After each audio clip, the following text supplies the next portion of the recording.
going to talk a lot about healthy sitting in this video series, but for now, we're just going to talk about the way your hips are placed in the chair. It's really important to have your hips placed properly, otherwise you're not going to be able to set yourself up for success when it comes time to sit up straight.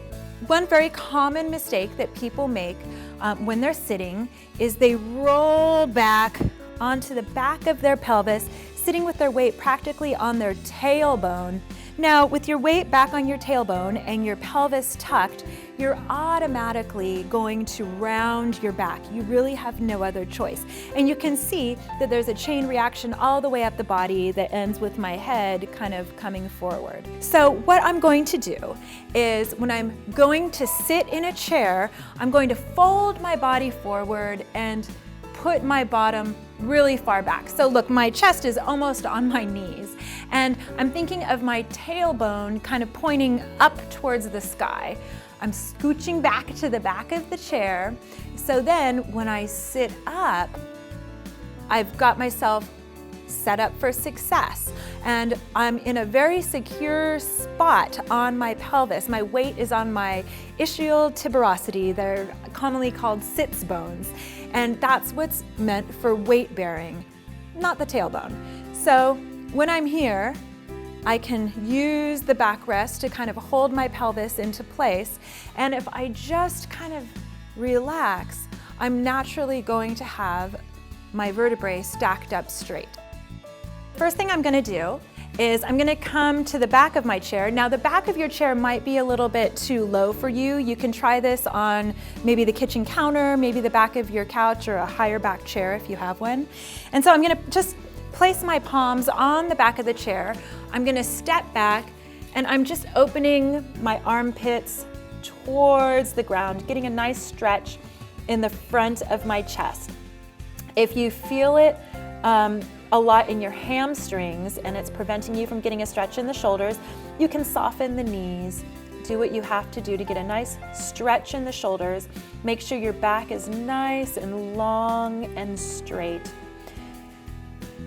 Instead of holding stretches for any certain amount of time, usually I like to hold them for between 6 and 10 big, deep breaths. The breath really is the key to releasing muscle tension. From here, you can kind of walk the feet together and even just kind of wag your tail from side to side, bending and straightening your knees. Just giving the stretch a little extra dimension. And now I'm going to take one leg, I'm going to put the ankle on top of the knee, and I'm going to bend back down into that position. I should feel a really big stretch in the back of my hips.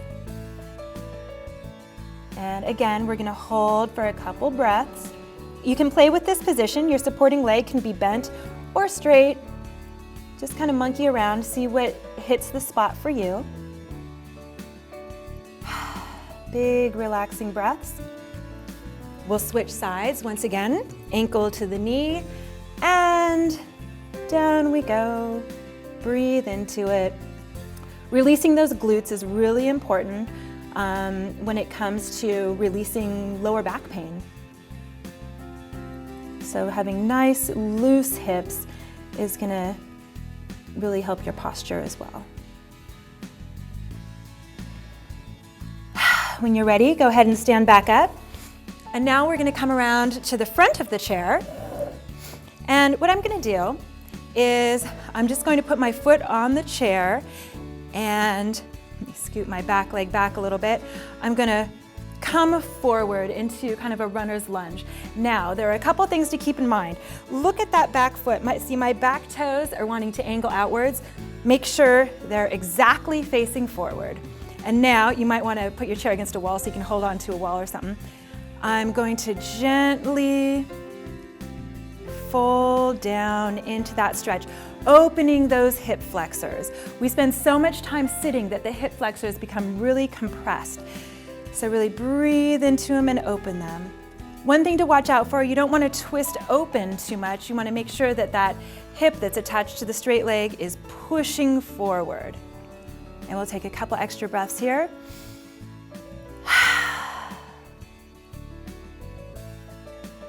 And when you're done, we're gonna switch the legs, shake it out a little bit. Here we go, other side. Make sure the supporting leg is facing forwards. Stepping onto that chair and easing into the stretch. And a couple breaths here. If you want a little bit of an extra stretch, you can bring your body backwards, but I'm not bringing my body backwards by arching my back. I'm bringing my whole pelvis with me. So I'm keeping my back long and as straight as possible in this position.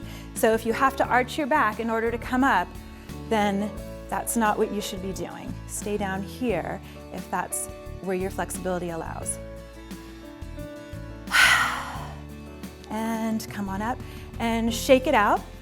And go ahead and take a couple laps around the room, walk it out a little bit. Feel if it feels different to walk after you've just stretched the front of your hips. You might find that your stride length, your step, is a little bit longer.